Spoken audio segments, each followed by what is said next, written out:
একদিন এক লোক রাসূল সাল্লাল্লাহু আলাইহি সাল্লাম এর সামনে নামাজ পড়ে দোয়া করল, হে আল্লাহ, তুমি আমার গুনাহ মাফ করো এবং আমার উপর রহম করো।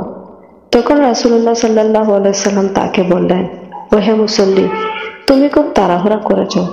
শোনো, যখন তুমি নামাজ পড়বে তখন প্রথমে আল্লাহর যথাযোগ্য প্রশংসা করবে, তারপর আমার উপর দরুদ পাঠ করবে এবং সর্বশেষে নিজের জন্য দোয়া করবে।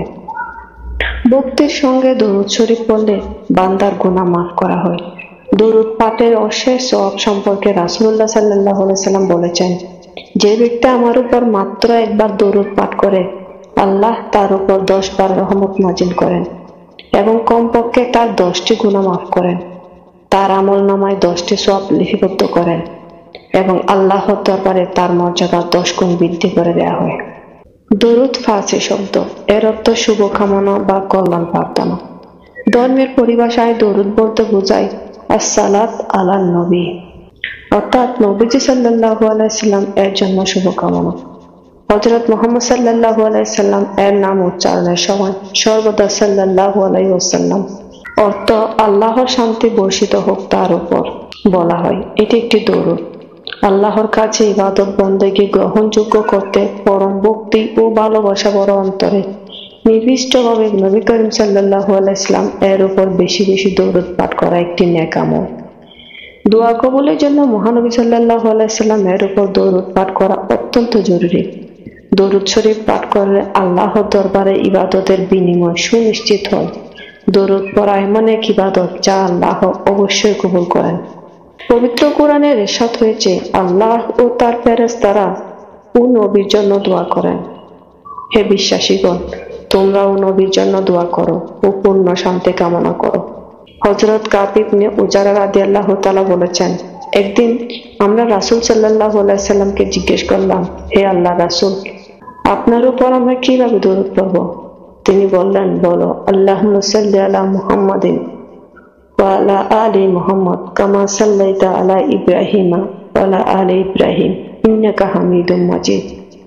আল্লাহুম্মা বারিক আলা মুহাম্মাদিন ওয়া আলা আলি মুহাম্মাদ কামা বারাকতা আলা ইব্রাহিম ওয়া আলা আলি ইব্রাহিম ইন্নাকা হামিদুম মাজিদ।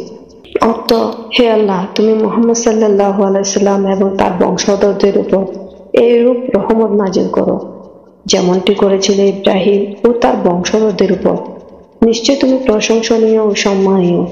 হে আল্লাহ, তুমি মুহাম্মদ সাল্লাল্লাহু আলাইহি সাল্লামকে এবং তার বংশধরদের উপর বরকত নাজিল করো যেমন বরকত নাজিল করেছিলে ইব্রাহিম ও তার বংশধরদের উপর। নিশ্চয় তুমি প্রশংসনীয় ও সম্মানীয়। রাসূল সাল্লাল্লাহু আলাইহি সাল্লাম আরো বলেছেন, সেই ব্যক্তির নাক মাটিতে ঘেঁষে যাক যার কাছে আমার নাম উচ্চারিত হয় অথচ সে আমার উপর দরুদ পড়ে না।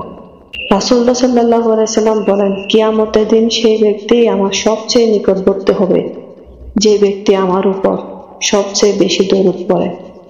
দৈনন্দিন জীবনে দরুদ শরীফ পাঠ করলে আল্লাহর দরবারে মানুষের দোয়া কবুল হয়। হাদিস শরীফে আছে, কোনো দোয়াই আল্লাহর দরবারে কবুল হয় না যতক্ষণ সেই দোয়ার আগে ও পরে নবী করিম সাল্লাল্লাহু আলাইহি সাল্লাম এর উপর দরুদ পড়া না হয়।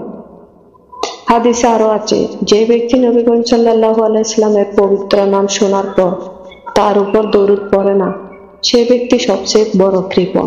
তার ধ্বংসের জন্য জিবরাইল আলাইহিস সালাম দোয়া করেন। হযরত ওমর ফারুক রাদিয়াল্লাহু তাআলা বলেন, দোয়া ততক্ষণ পর্যন্ত আসমান ও জমিনের মধ্যখানে আটকে থাকে, উপরে উঠে না, যতক্ষণ পর্যন্ত নবী করিম সাল্লাল্লাহু আলাইহি সাল্লামের উপর দরুদ না পড়ে।